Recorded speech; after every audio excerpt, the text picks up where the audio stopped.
Everybody, it's Jeremy. Welcome back to Pathfinder Wrath of the Righteous. This is our Beast Tamer Bar build, episode 224. We are quick saving, and then we are heading to the Terrace of Favored Mistresses. That's a pretty dope name. I don't think I've heard that before. That's what the upper city is apparently called, or at least that portion of the upper city, right? We are actually headed to the Harem. Oh no, the Harem of Ardent Dreams is Shamira's personal location. So we need to go to the Flesh Markets, I think is the closest way to get there. So, Flesh Markets. I wonder if, also, this is for verification, there's a reason why I saved as a pre-Velexia, because I don't know if you can do Velexia and do Shamira, right, as in, like, do their quests, so, just in case us going to this location pisses off Shamira, we have a save, so, just in case. We'll see!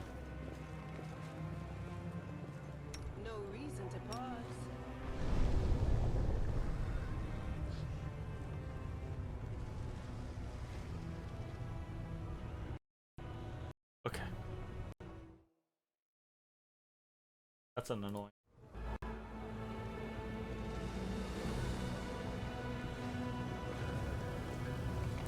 I turned everything up because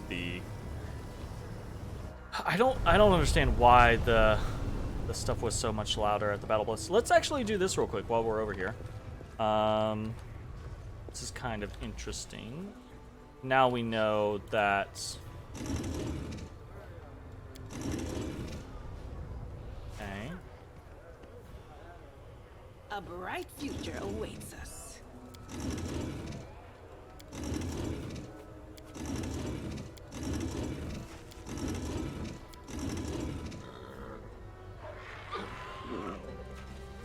We will win this war. Hmm? Oh, yes, what? Rely on me.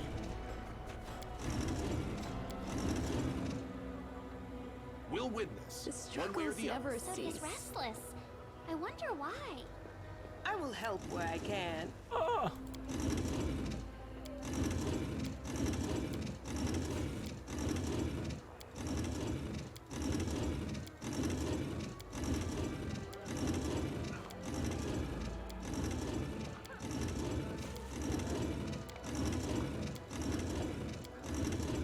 Did I just...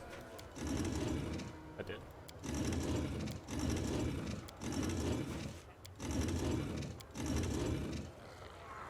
This war I must fixed it. end. Don't worry, I fixed Thank it. you for inviting me on this journey. Risking life and limb, facing countless dangers. Perhaps I shouldn't thank you. Please, allow me.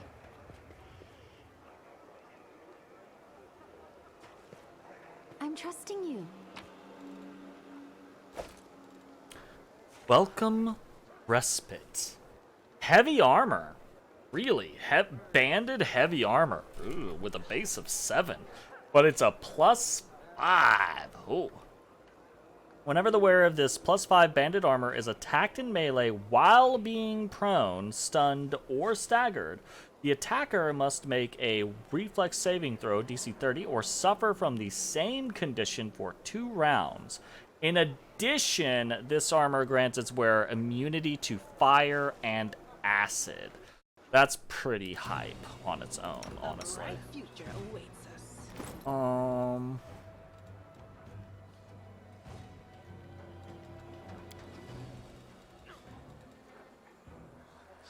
Immunity to fire and acid is kind of nice on its own.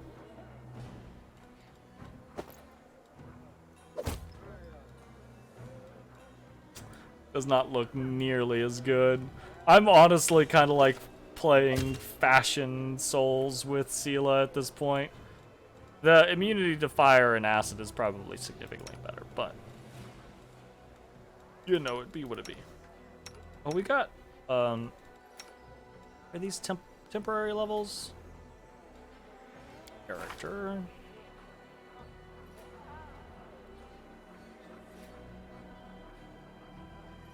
Permanent negative levels. 1, 2. Get a -2 on Calypso. A -2 on Calypso. Oh, fuck. Alright, everyone. Here we go again. Get your asses back here. I will lend you my aid. I need like a AoE restoration, like greater restoration. Like this instead of functioning like lesser restoration and dispelling all of the stuff, I need a restoration. Shit, see, restoration is like level 4. I need like a level 6 that is lesser restoration but mass. Okay, well.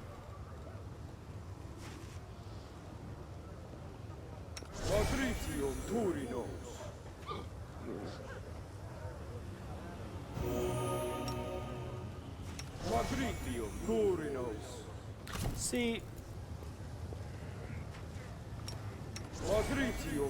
I technically didn't check hers.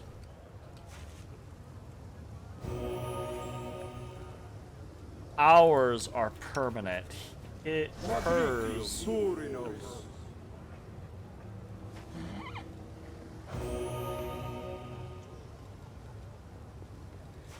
Did I put it on the wrong person?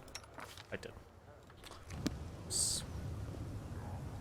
Motherfucker. We'll make things right. Survive. Not the worst thing in existence. Not the worst thing in existence. Ba-da-da-da-da-da-da-da. Alright. Harem of Ardent Dreams. For a special party with Velexia.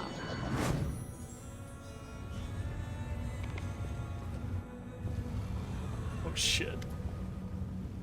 It was a good idea of mine to introduce you to high society at this reception. We're a subject of gossip among the guests. I heard them whispering about how we showed up together.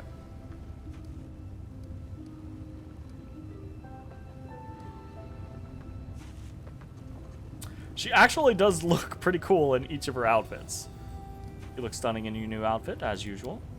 Alexia covers her mouth with her hand as she gives an elegant little laugh. I certainly couldn't go out wearing the same dress as last time, could I?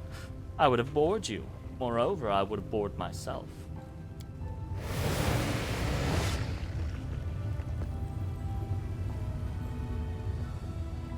Shamira's voice rings out through the hall. Hepsamira's hanging out there.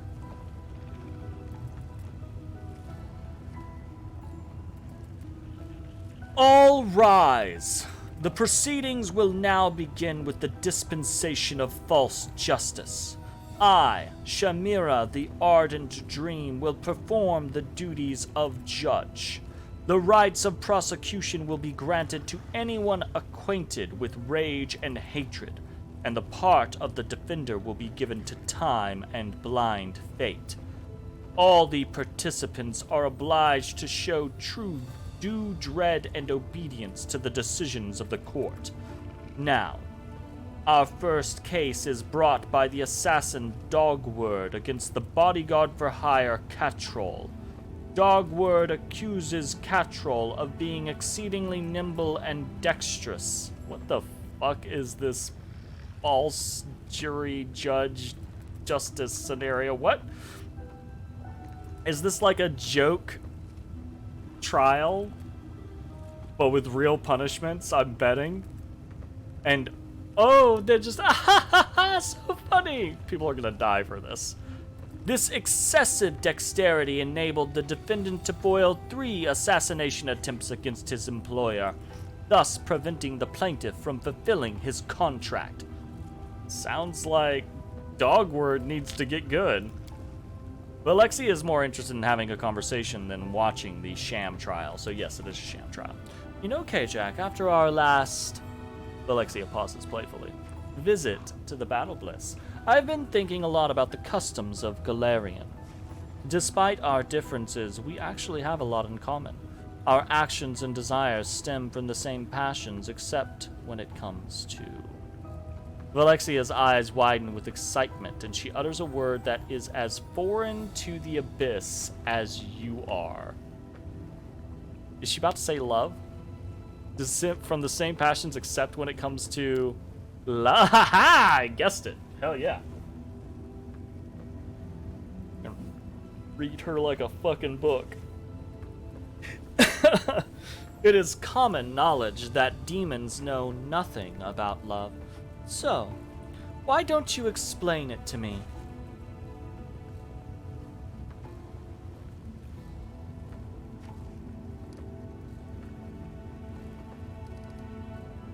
I kind of want to whisper to the Hand of Inheritor. Do you still believe Valexia is dangerous?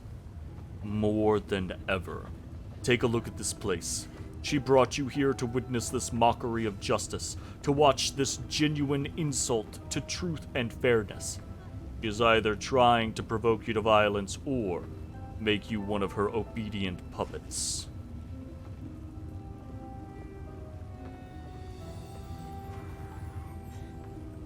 Oof. It's passion, physical attraction, something that pushes you to do all kinds of crazy things. I actually don't agree. Don't get me wrong, I think there is passion in love.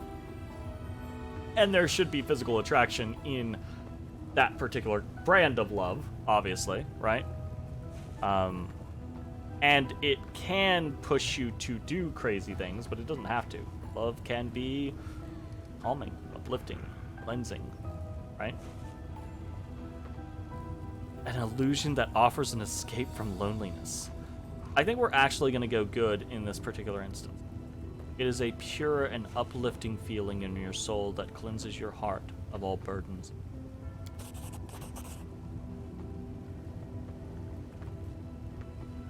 Alexia stares at you with wide eyes as she repeats your words. Pure and uplifting feeling. How intriguing. How unfamiliar. Our passions are tempestuous. Our feelings stem from the darkest depth of our souls, but you say this feeling is pure. Fascinating. Yep, fucking told you. I knew someone was gonna die for this. This is fucking bullshit.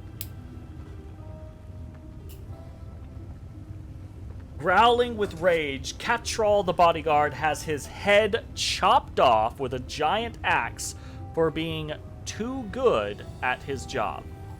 The crowd roars its approval, and the beaming plaintiff counts his coins. This is a perversion of justice. They make a mockery of the very idea of fair and noble trial. They enjoy ridiculing the law.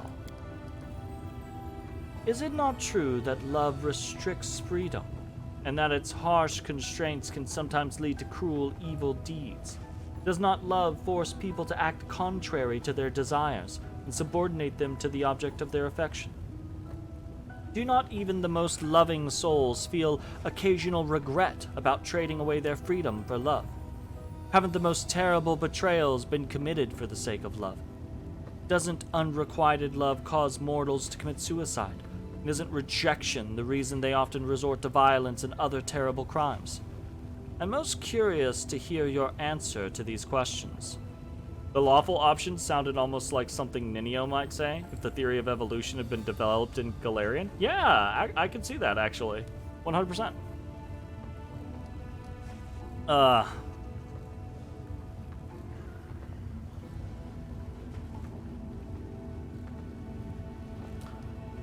These things are caused by lust and dark desire, not true love. I don't think that's true. I think the problem with that is people trying to put definitions on what exactly is true love. True love is different for many different people. As many different people as there are that many different forms of true love. I have no right to validate my interpretation of love over your interpretation of love over the next person's interpretation of love, right? At its core, love is the overwhelming fondness and like desire, not necessarily like sexual desire, but just like that need and passion about another person, you know? And lust can be a big component of love, and sometimes people will be like, oh, that wasn't love, that was just lust. Fuck you, you don't know that. So, anyways. Love is not to be confined to a box. When a mortal cannot control their emotions, their love can become a devastating force. That's why the feelings and emotions of the heart must be governed by the logic and reason of the mind. I actually do agree with the lawful scenario here, right? People are in love, the first thing they do is shackle themselves to each other as tightly as possible. I find that hard to answer, honestly.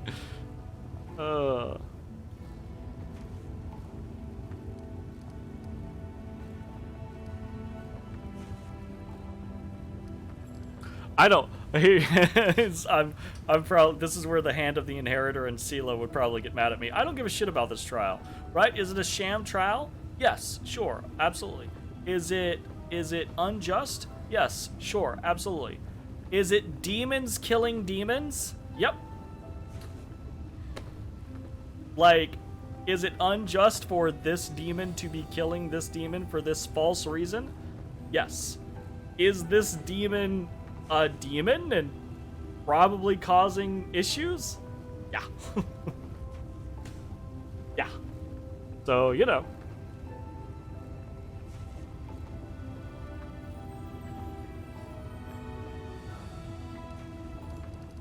I'm torn here, right? I'm very torn. I'm against all constraints. Free love always triumphs. As for crimes, well, no one ever said that love wasn't dangerous. Kind of semi-sorta, right? Like, a combination of these two, right? In my honest personal opinion. So, since this is not a game about my honest personal opinion, this is a role-playing game. I am going to play the role of the Azada Bard, and I'm going to pick Chaotic in this particular instance. I'm against all constraints. Free love always triumphs. As for crimes, well, no one ever said love wasn't dangerous. Alexia repeats your words slowly as if tasting them. Free love, dangerous. That sounds thrilling and perilous. I love games like that. The execution has the audience in an uproar. The demons howl their approval, and Shamira has to raise her voice to be heard above the noise. Next, we will hear the case of Varsa the Nose Cutter. He attacked 2 of Elushanira's visitors from another plane, even though the Great Nocticula made it clear that they were under her protection. Varsa the Nose Cutter tracked down his victims in the upper city and killed them with his glaive. Then he robbed them and cut off their tongues and noses.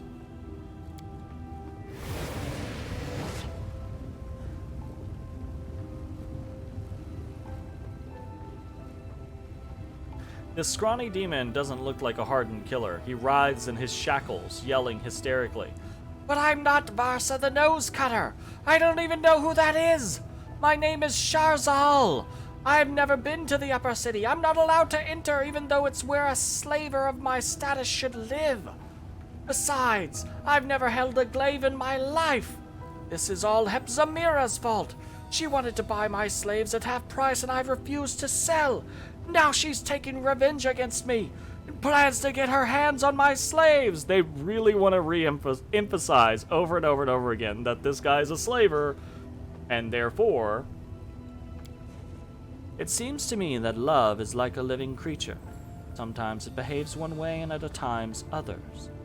It is contradictory and inconsistent. It leads to both good and bad outcomes, and like every living creature, it is bound to die eventually. Yeah, honestly. Sad as it is, after all, every love, no matter how strong, is doomed to die. Is that not so? Real personal honesty, right? I think, yeah, actually. Every love is doomed to everything, right? In existence is doomed to entropy, right? All things will decay over time, whether that's flesh or bone or brick or wood or thought, you know, right? The idea that, I mean, we've lost countless stories and ideas and tales and thoughts and cultures and etc. over the course of human history already. And sure, we're significantly better at keeping track of that shit now, but that's not to say that that's always going to be the case, right? So, love is, like everything else, doomed to that same cycle. Love will change. The love that I have for Casey, my fiance, right, has changed over the course of our time together, and it will change further over the course of our future, right? And even if we make it years and years and years down the road and we perish together, right, that in and of itself is the death of a love, right? Whether or not you believe in any types of afterlife and what might continue at that point, right? That is the death of this love in this existence. No longer exists. It might be existing somewhere else, but not here. So that is in and of itself a type of death. So yes, I personally do kind of agree with that. Oh, wow! Ember's on the same page. Ember nods seriously. That is true. Love always ends. It either ceases to be love or is lost altogether when the one we love dies. Actually, here's the thing. I don't think it necessarily is lost altogether when the one we love dies. I think that is another changing point for love, right? So, again, a loved one, a parent, right, dying, your love for them doesn't die with them, but it does change, right? Absolutely changes, especially over the course of time as they fade from your memory, right? It's why we mortals value love so much. We know that it will be over before we are ready. But that isn't true.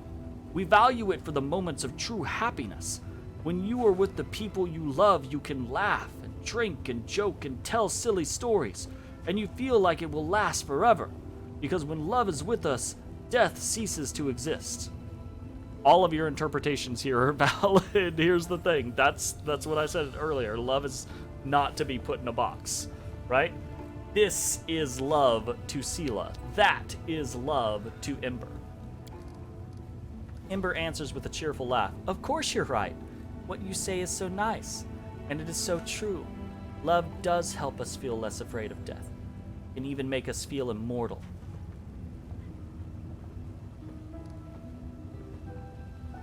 I actually think I'm happy with the chaotic response here. Love never goes away. Old love just gives way to new love, right? Your loves change. They morph. They grow. They fade. They merge, right? Like, love... I don't think love is necessarily like a singular thing. Love is a constant about a person. We all have a capacity for love, and it's like as we go through our lives, that capacity for love is utilized, rather than just like, I love this, I love that, I no longer love this, I no longer love that. It's not so granular, right? Chaotic, yeah, absolutely. Alexia maintains her composure, but you can see the corners of her mouth twitch and her eyes twinkle mischievously. This is all madness. True madness. Everything you say is nonsense and empty fantasies, yet I find them impossible to resist. My head is spinning. What have you done to me, my cunning friend?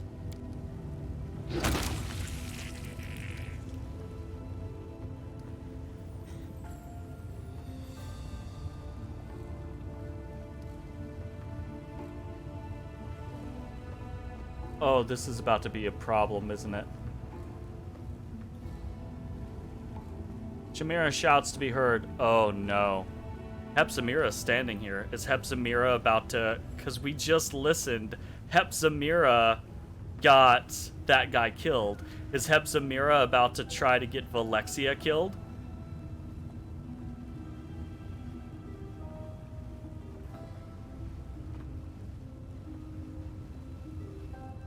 Oh shit.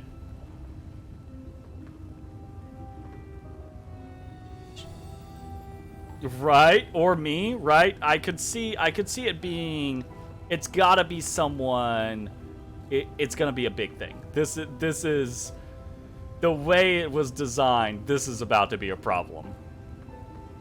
Samira shouts to be heard over the screams of Varsa the Nose Cutter. The court finds the evidence of the indicted person's innocence to be quite convincing. However, false justice requires every sin to be punished. So, therefore, I hereby declare that this demon is Varsa the Nose Cutter, and he shall be executed without further delay. Chimera throws a conspiratorial glance at Hepzimira, who stands nearby. The latter grins and bows mockingly. Chimera announces loudly, "And the last crime for today is the most harmful and treacherous." Listen.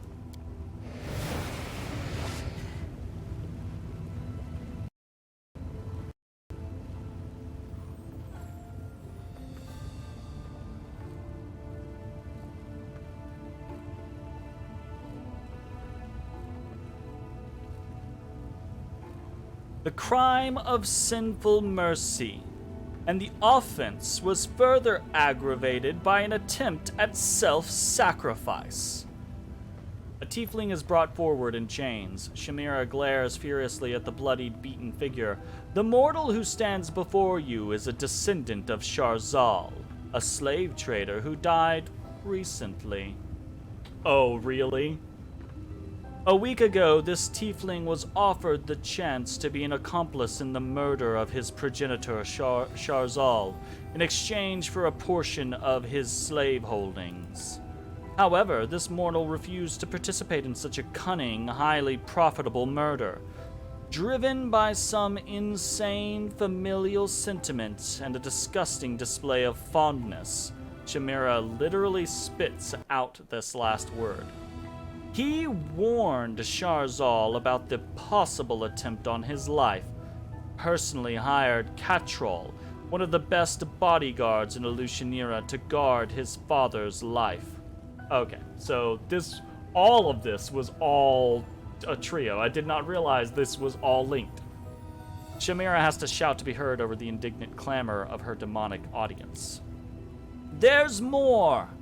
During the last attempt on Sharzal's life, this mortal, driven by the most disgusting feelings of duty and gratitude for his own existence, tried to cover his father with his own body to save him from the assassin's dagger.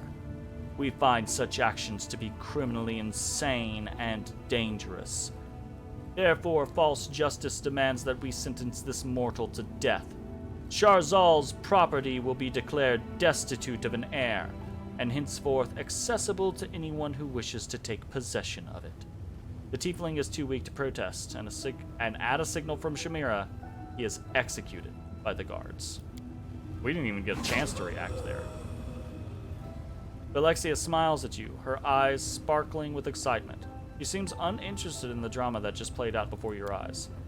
Thank you for our conversation.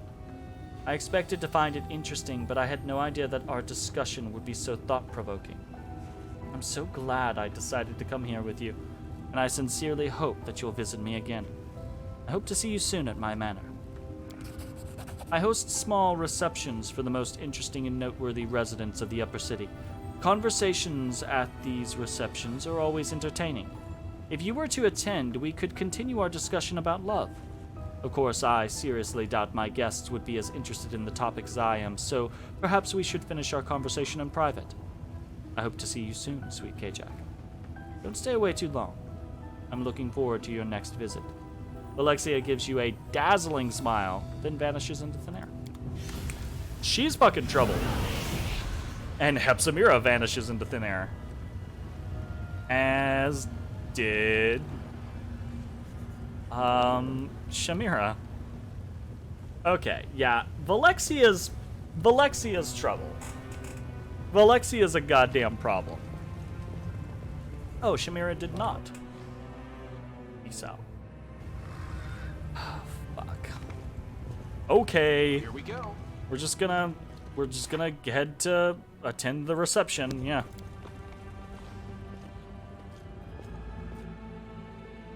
She's gonna turn.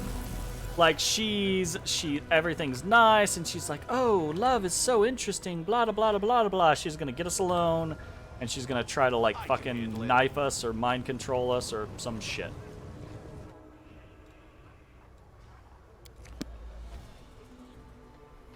It ain't gonna be good, I'll tell you that. Also, Nocticula, will you calm it down with the thighs? Like, hot damn.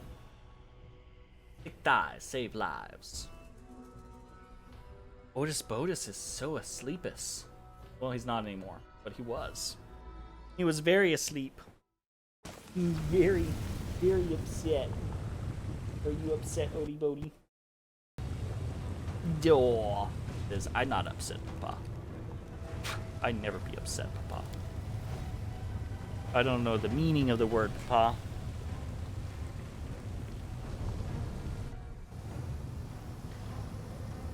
Out of here.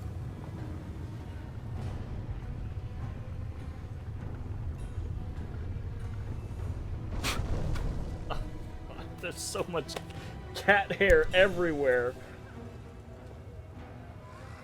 My goodness. Oh. I was facing the wrong direction. I thought we were facing the right direction.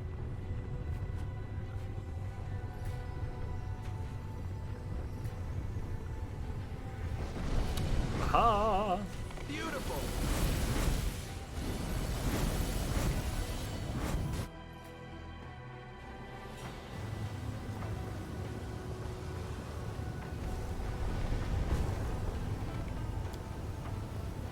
Had a realization a moment though.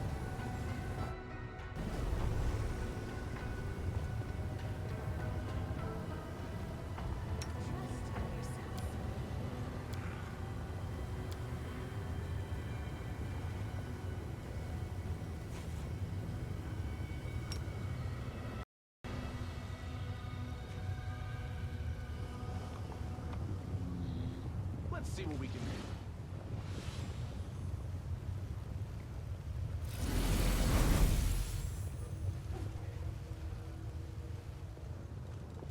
You're a good person.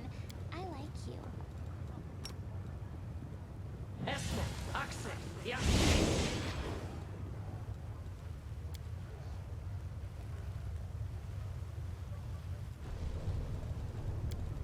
I'm prepared. I will follow my dream. I'm glad I was useful to you. Please forgive me. I finished here. Is there more? Goggles of Piercing Gaze.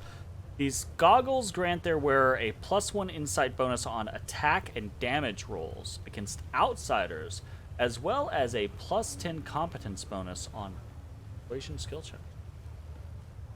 Holy shit. Crumpled demon helmet. Mangled helmet that clearly crowned the head of a demon, a high-ranking one at that. It seemed to have been clawed off, leaving scraps of dried skin crusted onto the steel. A true antiquities expert could reveal more about the helm. I can do this.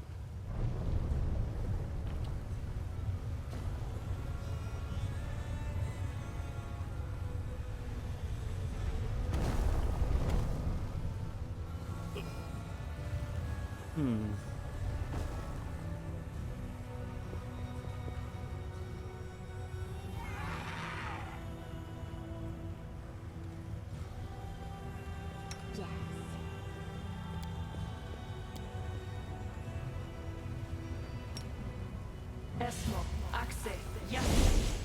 Is Storyteller even still alive? Storyteller is still alive. Well, last we knew. Obviously, that might not be the case when we go back to Golarion, but when last we were with Storyteller, he was perfectly fine. Soot is restless. I wonder why.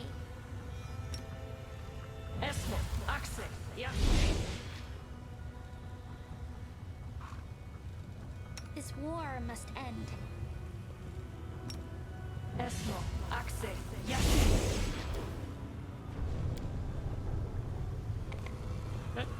Here we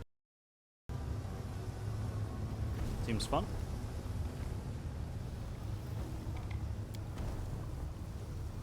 That's what you thought when the description said antiquities expert? That's the only thing that I can think of, yeah.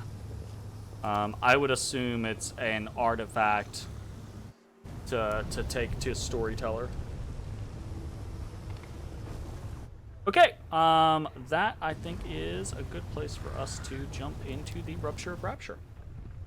Rupture of Rapture?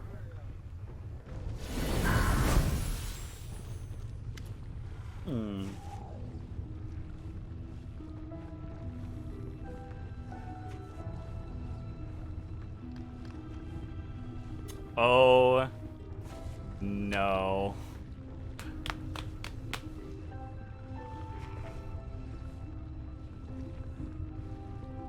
Oh, no.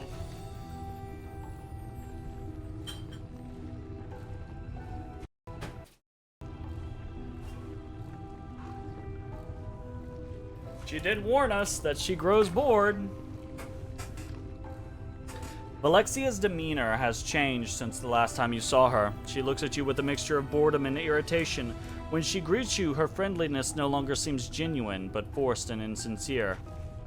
Here is our long-awaited guest. The performance is about to begin, and there is so much new talent here today. I wonder if any of them will entertain me. She looks directly at you as she makes this last remark. Starting to suspect, yeah, I'll hit her straight up with that. I'm starting to suspect that you're losing interest in our conversations. Valexia throws you a withering glance and mutters something under her breath before she answers. In that case, you should act fast before you lose what remains of my interest.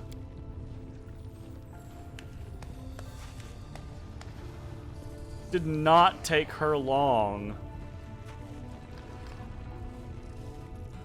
I thought the woman who lived thousands and thousands and thousands of years might take more than like a day to like get bored of me.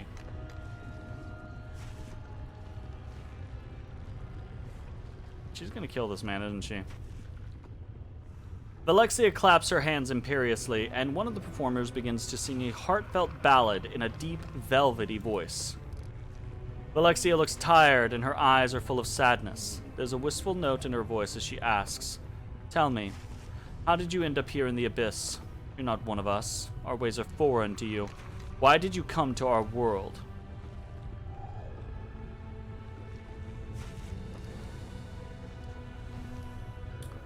What do you think is going on? The hand's voice is grim. "This is the finale. The performance is about to end, as I have already told you. Valexia's temper is volatile, and now you can see the proof of my words. She has grown tired of her new Golarion companion, and will unleash her anger upon you at any moment. If you can surprise her, you might buy yourself some time. Otherwise, you should be prepared for a fight. We are now in this wild creature's lair, and our enemies have us cornered."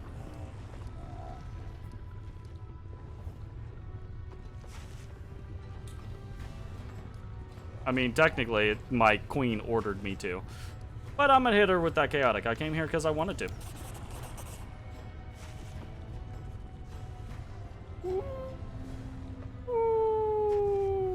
Ooh, she did not like that. Enough! You try so hard to talk and act like one of us, but it's just pathetic. You're not even convincing. Look at you, so rebellious and free, so wild-spirited, furious, and defiant. You're certainly ridiculous, but that doesn't make you interesting. Alexia snaps her fingers in irritation, and magic sparks fly from her fingertips. The performers who were unlucky enough to provide the evening's entertainment begin to scream with pain. Their bodies change shape, density, and color. In a matter of moments, they have been completely transformed into a set of whimsically decorated furniture. The pieces of furniture creak sadly as if lamenting their bitter fate.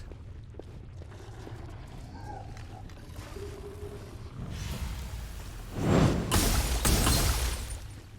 was gonna say, whoop.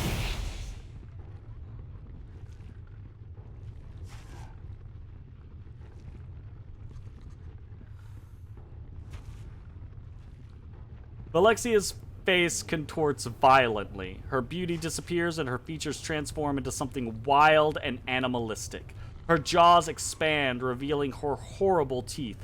Guards! Kill him! If you can't amuse me in any other way, at least you can entertain me with a fight.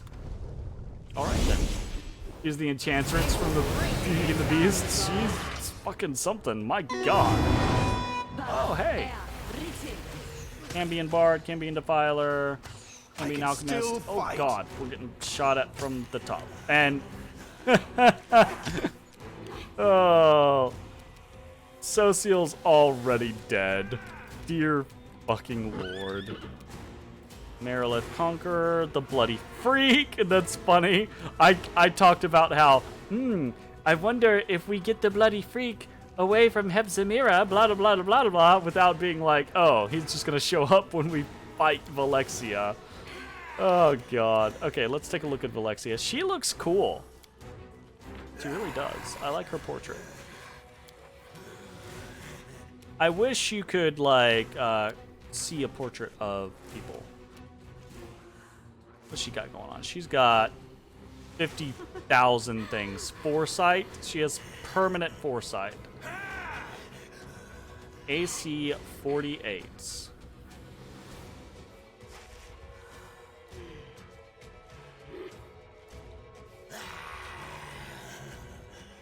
Okay. Well, we definitely need to pre-buff, because otherwise we're gonna get destroyed in this place. So we're gonna do full buffs across the board before we go in. But that is going to have to be at the beginning of the next video. If you're watching on Twitch, stick around.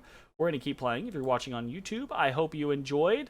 And we will see you next time for more Pathfinder Wrath of the Righteous. Bye-bye, everybody. Hey, everybody. Thanks for watching.